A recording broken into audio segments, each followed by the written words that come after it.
ಇದು 2026ರ ಭಾರತದ ಚಿತ್ರ. ಒಂದು ಕಡೆ ಆಧುನಿಕ ಕೃಷಿ ಯಂತ್ರಗಳು, ಮತ್ತೊಂದು ಕಡೆ ಎತ್ತುಗಳಿಲ್ಲ. ಟ್ರಾಕ್ಟರ್ ಬಾಡಿಗೆಗೆ ಹಣವಿಲ್ಲ. ಕೊನೆಗೆ ವೃದ್ಧ ದಂಪತಿಯೇ ಕುರಿಗೆಗೆ ಹೆಗಲನ್ನ ಕೊಟ್ಟು ಬಿತ್ತನೆ ಮಾಡುತ್ತಿರುವ ಮನಕುಲುಕುವ ದೃಶ್ಯ ಈಗ ಎಲ್ಲೆಡೆ ವೈರಲ್ ಆಗಿದೆ.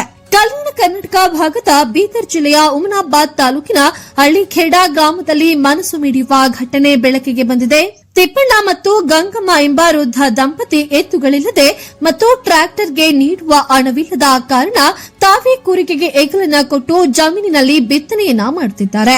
ಅಲ್ಪ ಪ್ರಮಾಣದ ಜಮೀನನ್ನೇ ನಂಬಿ ಬದುಕುತ್ತಿರುವ ಈ ದಂಪತಿಗೆ ವಯಸ್ಸಾಗಿದ್ದರೂ ಕೂಡ ಸಹಾಯವನ್ನ ಮಾಡಲು ಮಕ್ಕಳಾಗಲಿ ಮೊಮ್ಮಕ್ಕಳಾಗಲಿ ಯಾರೂ ಕೂಡ ಇಲ್ಲ. ಈ ಬಾರಿ ಮಳೆಯ ಕೊರತೆಯಿಂದ ಮೊದಲನೇ ಬಿತ್ತನೆ ಸಂಪೂರ್ಣ ಹಾಳಾಗಿದ್ದು, ಎರಡನೇ ಬಾರಿಯೂ ಕೂಡ ಮರು ಬಿತ್ತನೆ ಮಾಡುವ ಪರಿಸ್ಥಿತಿ ಎದುರಾಗಿದೆ.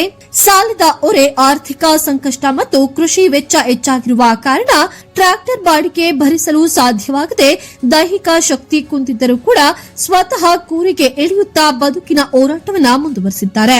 ಈ ದೃಶ್ಯ ಇದೀಗ ಸಾಮಾಜಿಕ ಜಾಲತಾಣಗಳಲ್ಲಿ ವ್ಯಾಪಕವಾಗಿ ಹರಿದಾಡುತ್ತಿದ್ದು, ವೃದ್ಧ ದಂಪತಿಗೆ ಸರ್ಕಾರ ಹಾಗೂ ದಾನಿಗಳು ನೆರವನ್ನ ನೀಡಬೇಕು ಎಂಬ ಆಗ್ರಹ ಕೇಳಿದೆ.